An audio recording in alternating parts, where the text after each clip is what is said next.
the difference between critics, cheerleaders, and coaches, and that you're striving to be a coach. You don't want to just be a cheerleader, you don't want to just be a critic, but as a leader, you're trying to be a coach who does both of those things.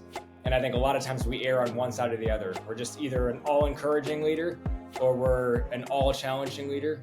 Welcome back to another episode of The Pursuit of Purpose. My name is Chris Kiefer, and today I am here with Joey Jenkins, the CEO of VOOX.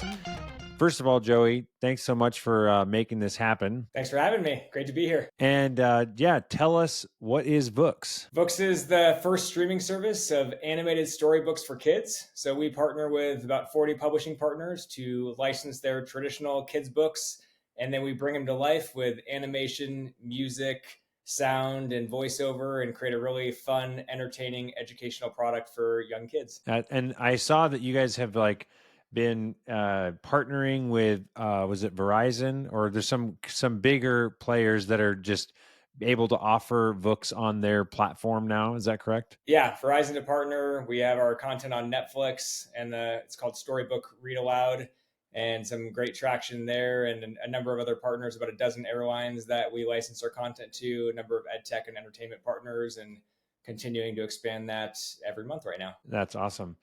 I'm going to give context for everybody else, but Joey, you obviously know this. I met Joey back, I think this was like 5 years ago-ish, maybe 6 years ago in Portland. We were part of this group called BIC, Brothers in Christ. And I just remember, so many good dudes in that group and in that room, but you were always, I remember this one particular story, and I don't know if you again, I feel like it was the result is not what is important, but it was like the type of person that you were. But I'm curious, I think I texted you about this before we were chatting. What was like your career journey to where you are now? And I don't know, to whatever extent you want to talk about your passions and dreams in life and how that's evolved and turned into what you're doing now. Yeah, my career journey, I studied exercise and sports science at Oregon State University. I was really fortunate and blessed there to have a life transformational mentor who was there through some really hard, really dark and challenging seasons of my life. Somebody who could just be real and raw and see the best in me. And as I say, and I'm reflecting decades later, he helped me see things in myself I could never unsee. So that just planted the seed of I would love to be that for others throughout my career and life. I went back to Oregon State, got my master's in business, and in 2010, became a fitness manager at 24 Hour Fitness for 3 years. Love helping people achieve their health and wellness and fitness goals. But beyond that, I like helping people achieve their life goals and just character development and becoming the men or women they're created to be. So I actually got an investor to start my own life leadership and business coaching business. Ran that for 5 years, worked mainly with 15 to 25-year-old young men in the high schools, private schools, public schools, university system, Oregon youth prison system. I had 2 state-funded contracts, worked with a lot of guys who had 2 to 40-year prison sentences, ended up being the executive producer of a transformational story of a guy who was 7 years in prison and had this incredible turnaround transformation story. That's probably my favorite project I've ever worked on. In that 5 years, I also wrote the book, Never Hit the Snooze Button, which is about the importance of the little things and keeping your word and the importance of commitment. And then my wife and I started a nonprofit with 3 other Oregon State students about 17 years ago now. We served the homeless in Portland for 6 years, and we now transitioned after that first 6 years to exclusively focusing on educating and empowering kids in Haiti. And so my wife was an elementary school teacher. We have 3 kids, 7 to 12 years old. And then when the VOOX co-founder invited me to join the mission of VOOX, which was to ignite a love of reading in kids, it was a seamless fit in our family's passion and central focus on education and learning and that journey. So leadership is a huge passion of mine. Love to talk more about, but that's kind of the quick high-level background of my career journey that's led me to VOOX and where I am today. I do want to talk about leadership and entrepreneurship and whatnot, but you said something, keeping your word, that is something that's been, so when I moved, we're now in Coeur d'Alene, Idaho, and I joined this coaching group, probably 3-4 years ago, and the guy's name's Matt Laughlin, great dude. And this is like it was a group of 10 men that all paid Matt to be the facilitator of this group. And we were together for 6 months, and there'd be some changeover. People would leave and other ones would come in and whatnot. But I did that for 3 sessions, met some amazing people. But one of the things that Matt always brought up is like, it's impossible to always keep your word, but you can always honor your word. And then also just talking about like how when you don't honor a commitment that you make to yourself, you're actually like beating down or destroying your own self-confidence and just your ability to show up for other people or to do what you say you're going to do in other areas. And so I'm curious, I didn't realize that you had written a book on this same topic, but that seems like, I mean, honestly, it seems like it ties into leadership as well, because in my opinion, uh, I can't imagine very many inspiring leaders that aren't masters of honoring their word. Yeah, I think it's a great point. I think Daniel Harkavy, I've heard from a CEO of Building Champions, frame it this way, that self leadership precedes team leadership. And I think to what you said, that's part of the never hit the snooze button. The example and metaphor of the snooze button to me is it's such a great symbolic gesture of it's the very first thing you do in the morning, where you tell yourself you're the kind of person who does what they say they're going to do or doesn't. And so I think that does subconsciously affect and then start to bleed into other areas of your life. And so I think that it's the simple things and the basic things that often differentiate us in life. And I think that keeping our word to ourselves first and foremost, and then to other people, is way rarer than it should be in society today. Yeah, and I don't remember which or where I heard this, but it's like, Chris, you don't have to go to the gym every day. You just have to go to the gym on the days you told yourself when you went to bed that you're going to go to gym the next morning. Exactly. When you're going to bed, like, you can say, "Hey, I'm a little tired. I'm not feeling good." Own it and say, "I'm not going tomorrow."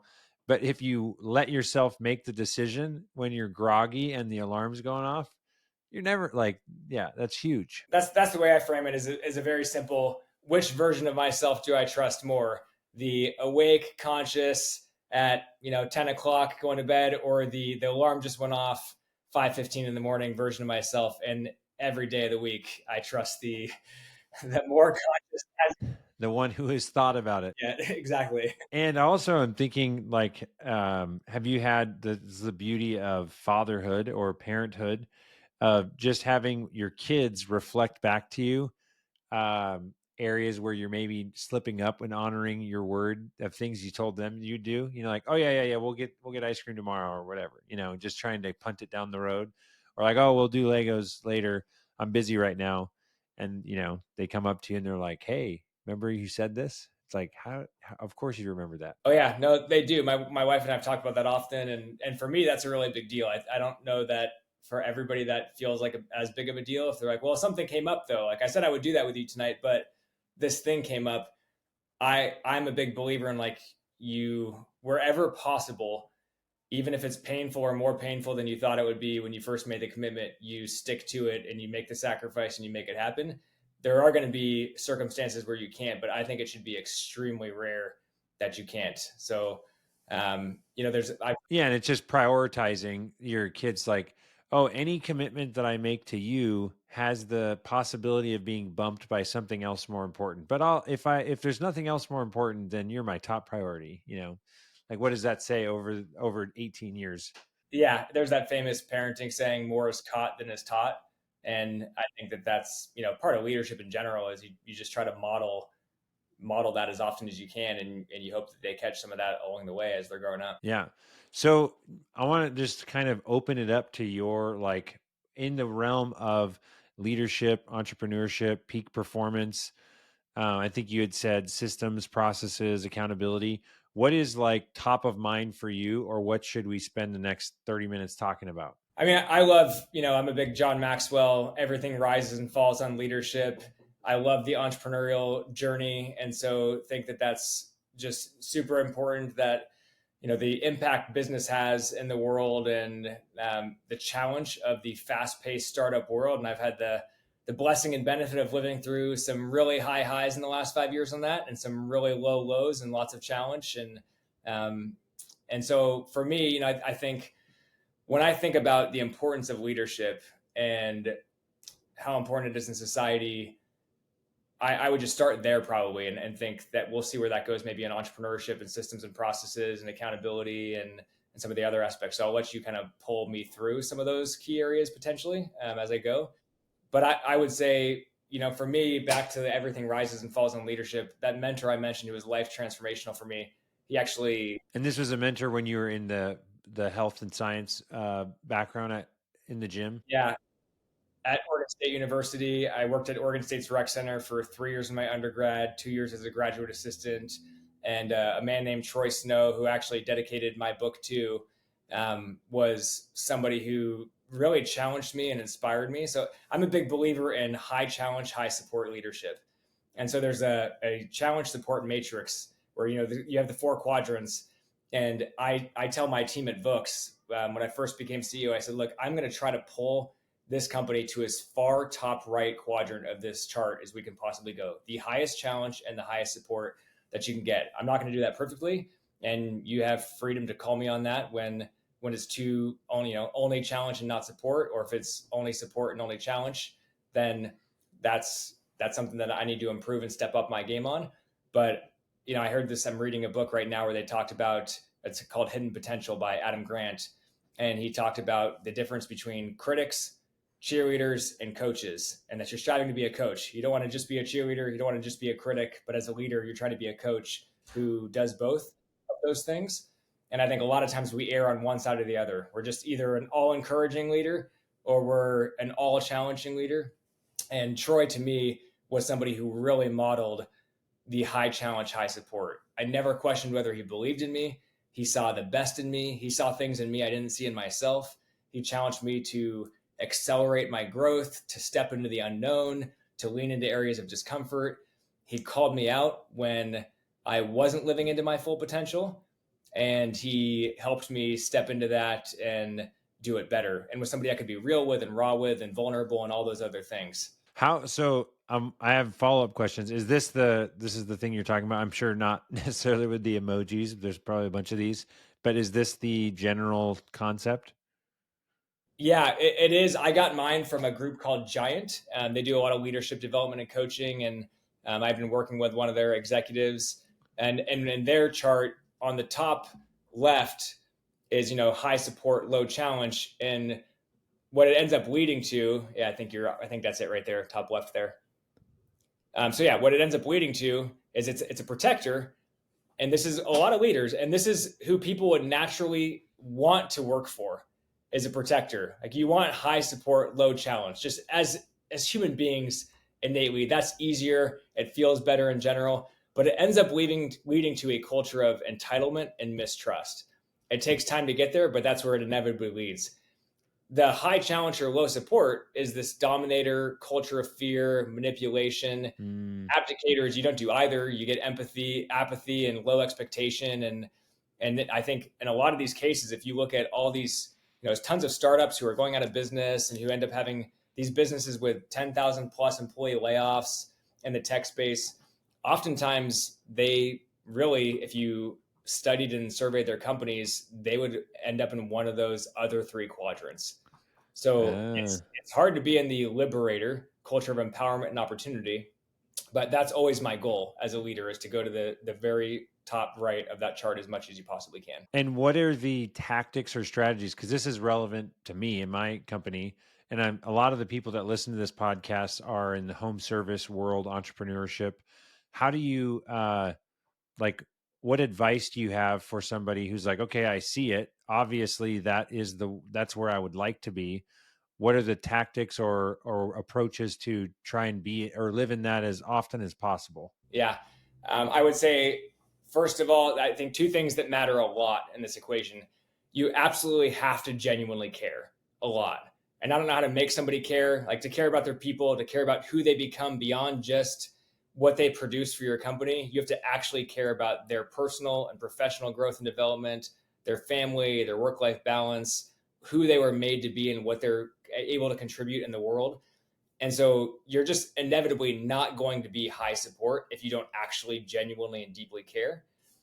If you do that, then the other part of the equation is immense amounts of courage, because the amount of times that you need to call people out and challenge them to another level, it just takes daily consistent courage as a leader, and you have to do it oftentimes 7 times in a day to hold people to a higher standard. And so I like to use, because of my fitness and sports background in general, as a personal trainer and managing that, I like to tell people, look, when I go to a workout, I'm a high standards self accountability guy, and when I go to a group workout, I never would push myself as hard by myself as I'm going to push myself when I have a group there. So, so the default expectation is that you're not giving your best effort if you're not being challenged by an outside force. I just think that is very rarely true. And if you start with that assumption, and you start with the assumption that, and that's okay, that's human nature, that we all need to be challenged. But I'm also challenging from a place of, the mission is so critical and so important. That's where our standards come from. And and your potential is so big. And I'm a huge believer. I've done a lot of talks at universities on this, is that every person has a unique gifting, a unique story that no one else in the world has, unique strengths and passions that no one else in the world has. And each one of these unique, nobody else has in the world, when you combine all of those together from all those spheres, that person's impact matters a ton. So you can impact people, companies, spaces in this world in a way that I never could. And that's true of all of us. And so because I believe that matters so much, I'm going to courageously press in more with people into the discomfort. And this was like part of my leadership journey, was seeing that, feeling that, and just not saying anything or not pressing in because I was too afraid, because my people pleaser side won out on a day-to-day, hour-by-hour basis. And now, if you were to ask my team, I'm a fairly uncomfortable leader to work for, I would say. But I think I also have established tremendous amounts of trust with my team that leads for that to be a healthy dynamic, where at VOOX, one of the things I'm proud of, and we've had a lot of challenges, but we won Inc. magazine best companies to work for last year for 10 to 50 employee size companies. And we won that in the midst of some very challenging, high pressure, high stress dynamics, that I think came as a result of, we had a leadership team across the board, other people on our leadership team, who had earned and established tremendous amounts of trust and established a great culture of engagement and buy-in to mission, vision, purpose, and all those things. Mm. Yeah, that's I love basically, like, you have to care. That's, you said, the foundational piece. You have to care immensely and genuinely about your people, and then that gives you, I don't know if permission is the right word, but if some random person I've never met comes up and starts, challenging me, that's like the extreme of, like, you don't know me, you don't have no idea what I want or what I'm doing. What are you doing? Like, I'm not going to listen to you. Versus, like, obviously a spouse in a healthy relationship is going to, know every part of you, very well. Or just like you said, a coach that's like checking in with you regularly. You're telling them where you're trying to get, and they're like, okay, this is what I'm seeing. Is this what you're intending to do? Um, but I love that because uh, it reminds me. I guess I'd be curious if you've heard of this guy. His name's Eric Coryell, and he has what he calls a high. Oh, now I'm going to forget what his name is. High functioning team. Let me double check this. Accountable. Okay, that's what the word. He calls it. Eric Coryell calls this idea of, like, the highest performing team is an accountable team. And then he goes in to describe what that is. But have you heard, does that sound familiar? You probably are familiar with the concepts. It's not like he invented them, but you haven't heard of Eric in particular? I haven't heard of him in particular, but I'm a big believer of accountability in general, and systems and processes and leverage to drive that. So our team, for instance, has monthly sprints, and we, hold accountable, and we share with the whole team what our team average is, what our team goal is. And there's a lot of accountability on doing what you say, similar to the snooze button, accomplishing what you said you were going to do, and rarely missing that. And for me personally, back to self leadership, I have multiple groups that I meet with weekly that I have accountability in different key areas of goals. So there's one group where I commit a specific project between Friday and Friday every week that I'm going to get done. And I try to keep a running streak of how many weeks in a row I did what I said I was going to do. And I've just found that I need the leverage. Like this week's was to tear my fence down in my backyard, and I had to go get a chainsaw and spend 4 hours outside of work hours, like getting this job done that would have just kept being on this running long list of things I want to get done. But I have a group that I know all I have to do is tell this group on Friday that I'm going to get something done by the next Friday, and it will 100% of the time happen. It's done. Like in my mind, it's already done because I know that group has such high standards, and I want to make sure I deliver everything I say every time. So I might miss 1 out of 50 weeks with that group, but so now I have this confidence of a group that helps hold me accountable to get done the kind of stuff I want to get done. And is this your company team, or is this like a coaching group that you're a part of? That's just a separate group that I'm a part of that helps me do that. I have another guy that I meet with every Thursday. Every Monday, we have a weekly scorecard. I score a number of habits and personal practices on a score of 1 to 100.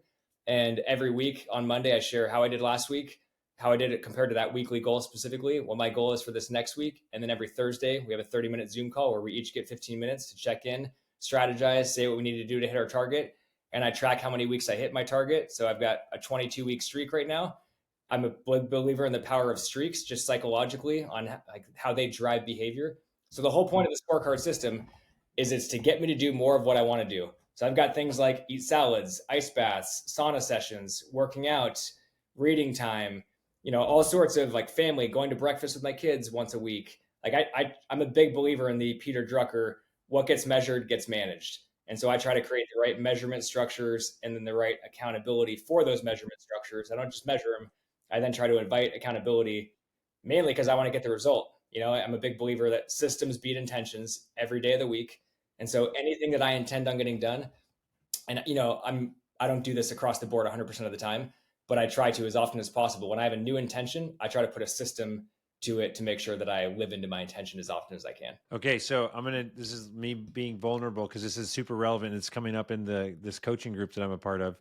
It's like and I'm already thinking like, what is my intention? So I'm going to come back to that because maybe that's why I'm failing on this thing. Because I'm in general someone that I keep my word to myself. I'm like a 5 a.m. wake up, go to the gym every day. Like that's what I do. But the physical challenges for me tend to be easier. It's like, yeah, I wake up. That's like get out of bed. I go to bed early too, but like but that part of my life, if it's like I trained for a marathon and I was like, I had my schedule of like, these are rest days, these are run days, this is the length, just like crush all those goals. And then for whatever reason, I'm Christian, obviously, and I know that I should pray more or have like intentional, not just like praying around meals or like the fleeting moment of like giving thanks to God, but just like I need to like sit in my chair and journal, or like I think the problem is that I have some sort of ideal of what it needs to look like. But the thing that I fail with is like I said, this is over the course of several months, like, all right, I'm going to do 15 minutes of prayer a day. And I was like that, struggled with, I do it for a couple days and then just, it wasn't like a priority.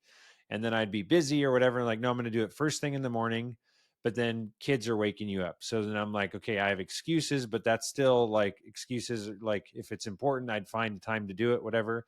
And then most recently it was like, I'm just going to track if I'm doing like just write down how many minutes did I do today, put a zero down, whatever. As long as I'm tracking, that's all I was going to do. But then I got so into like, I wanted to make it so easy for myself to like, since I don't always have my notebook, I was like focusing on how do I make this super, super convenient. So I even like right now I can say, Siri, log meditation, 3 minutes.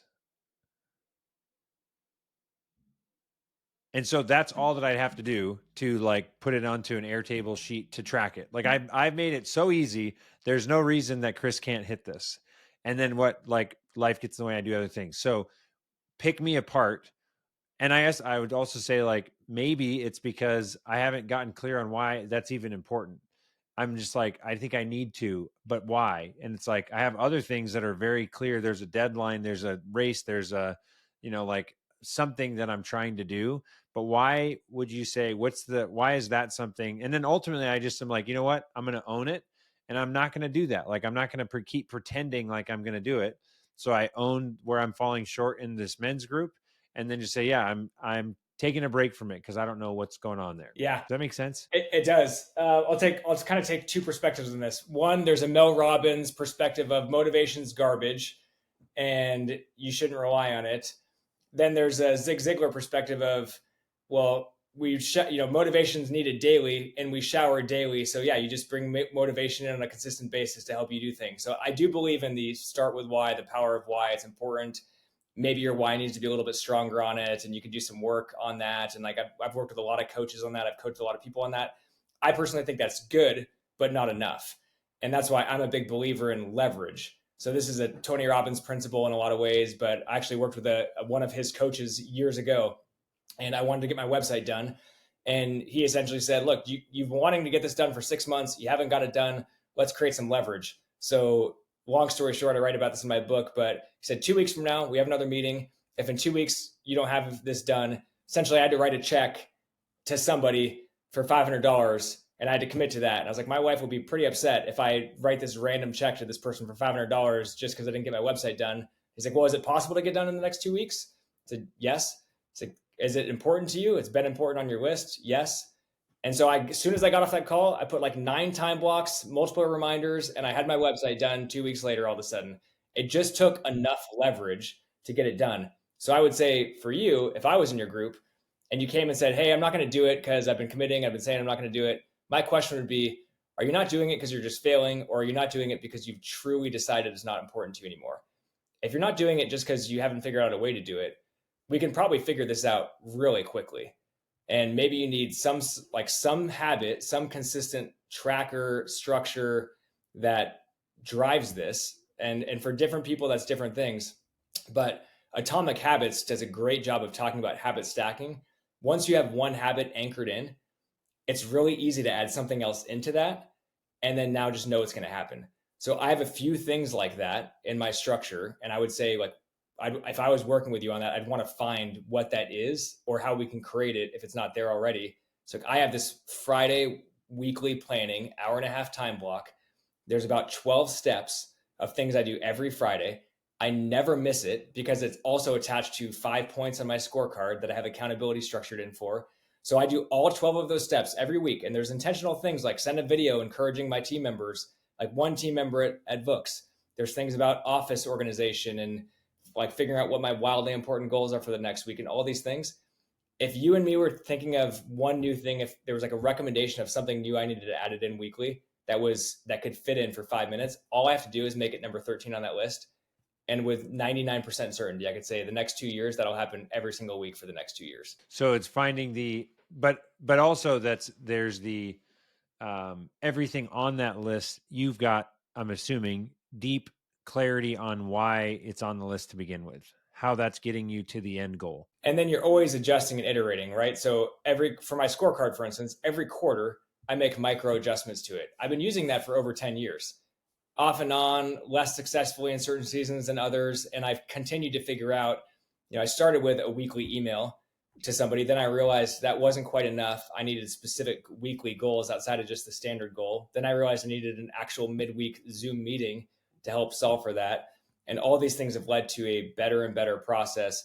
But every quarter I adjust things. So sometimes something will drop off, be like, yeah, I thought this was important. I've actually figured out it's not important. And then I have this person that I make the case to that then can actually challenge back. I'm saying, hey, I'm dropping these 2 things. I'm adding this in and I'm modifying this and dropping it down slightly. And that person, because they know, they have the freedom and the leeway to speak into my life and say, should that really come off? Or are you just being lazy? Or are you just taking it off because it gives you a bad score every week because you missed that one consistently? So I think part of that And this person that you're talking about, is this just a like a friend colleague that you meet with? Yeah, it used to be my mentor that I mentioned earlier. And then just different seasons of life. He still does some great coaching with me and consulting and helps in a number of areas of life. But there's another colleague I've done a number of projects with over the last 10 years together and similar goals and striving that has become my new person for probably 2 to 3 years now, that every Thursday I meet with on this. But we have different, well, there's some similarities. There's also some different standards and goals and approaches. So that's where this new group that I started this year with on Friday, that doesn't take me a whole lot of extra time, but Fridays after a workout, I have this, it's like it's slightly different standards, helps me up level in different ways and helps me accomplish different projects that I commit to. So I'm just a big believer personally. And if anything, I maybe get too much of this, but lots of outside advice, input, accountability, challenge. I try to bring as much of that as possible because I want to be hammered and forged into the leader that I'm capable of becoming. I love that. I was going to say two. Well, there's two thoughts that are coming to mind. One is um, the being a. Oh no, I was trying to remember both and I lost both of them. The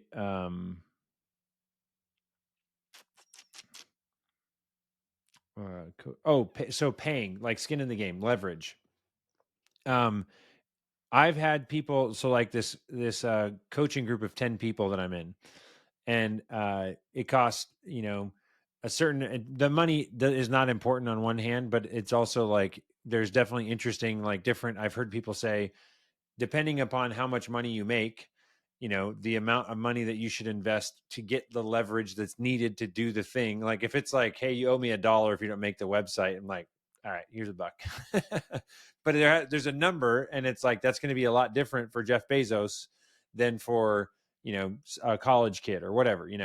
But the point is that I was telling someone about this group, and they were like, why don't you just like get a bunch of your friends together and like meet on Wednesdays and do the same thing? Like, what's this coach doing for you?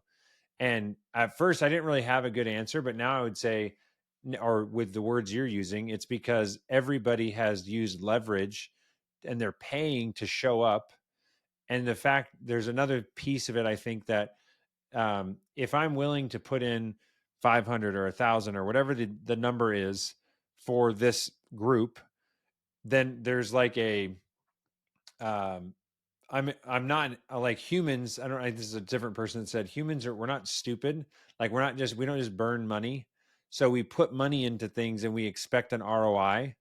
So that's another thing I've been thinking about is like, I would tell people, I don't think it's not, I guess it is possible, but very rare to find a container that doesn't involve some sort of buy-in that's actually going to have the outcomes that you would get from a paid um, version of the same thing. Does that make sense? Yeah. Yep.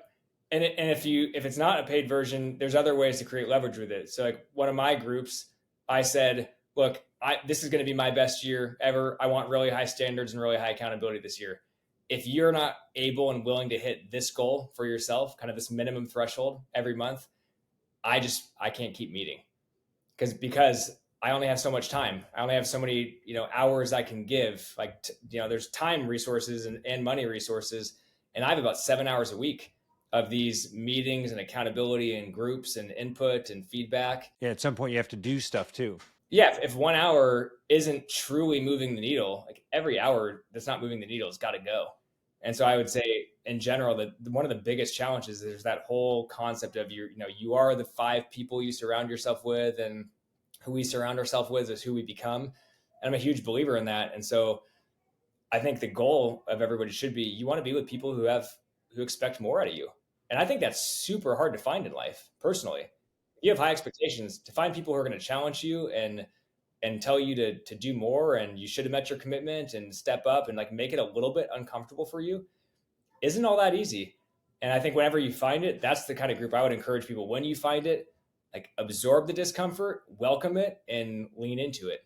Yeah, I think the uh because I was going to say another piece of that is every group that I've been in and any goal that I've had, I'm a big fan of commit to a time frame that you're going to do something, because I have been in situations where it's like, hey, we should meet every Wednesday, and then we start, and there's no one was clear on when this is stopping, you know.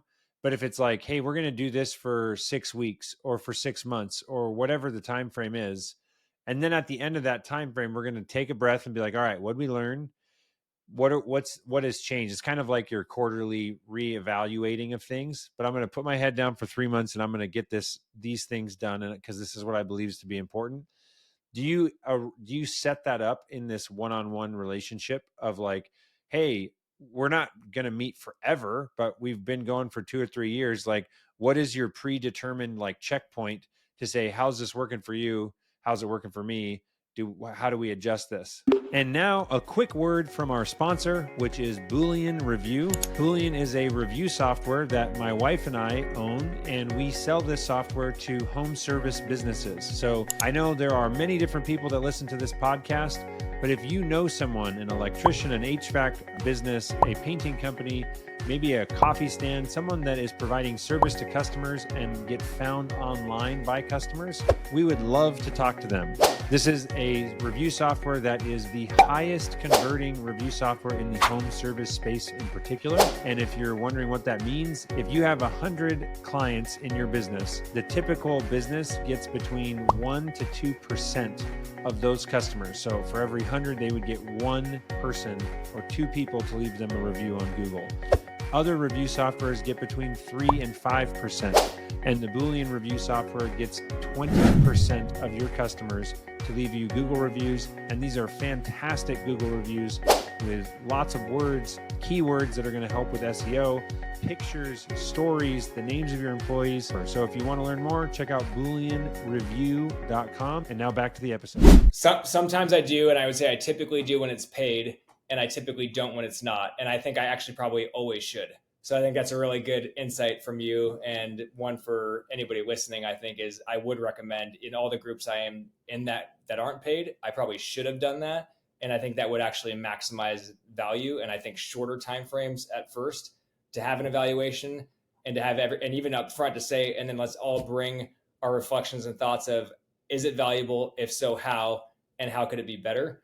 Would be a really great starting point, so that you don't end up feeling stuck in a group that's not really adding value and moving the needle. And yeah, because then if you're like, this isn't adding value to me and I want to back away slowly, but it's like I committed every Wednesday till forever. Now I have to be the one that's back. You know what I mean? And that's the other thing is I've thought like, if you have like a kickball, or I was on like a softball team, just city league, old man softball league with all the dads at our kids' school. And it's like, there's 8 games and then it's over for a year, you know? And you should, like, people that don't show up to anything all year, they're like 8 softball games, bang, bang, bang, bang, bang. They hit all of them. And then it's like, there's only 2 left. There's only 1 left. Like, there's the scarcity, which also drives behavior. And I feel like when there's just a game every week, you just start to see like, that's like contrasting it to open gym basketball every Sunday at 7 p.m. Come when you want. And it's just forever. And the attendance is horrible. And all of a sudden they're like, hey, there's only 2 left and everyone's there, I would say, one thing I want to make sure I convey is leadership is tough. Like, interpersonal life is tough. You're going to have people who think you're a terrible leader. It's not. I remember when I first became a leader, wanting to quit my first 6 months 5 times, because I knew when I was cleaning equipment, I can clean more equipment than anybody. If it's customer service, I can be friendly to everybody. Like, these are controllable things. Leadership, there's so much interpretation and complexity of how one person likes to be led versus another person. And it's just such a challenging, difficult job. So for me, it's just a journey of trying to have enough humility to constantly get better and constantly be learning and being sharpened by those around you. And then the last thing I would say that I think is important to convey is, I've been doing a lot of reflecting because I just turned 40, and just kind of thinking about, I read the book Halftime by Bob Buford, and just thinking about what kind of impact do I want to leave? How many decades do I have left on average? And started to just reflect on, my vision and ambitions may be here, what I want to accomplish in time. Where are my actions? What's my sacrifice ability and willingness?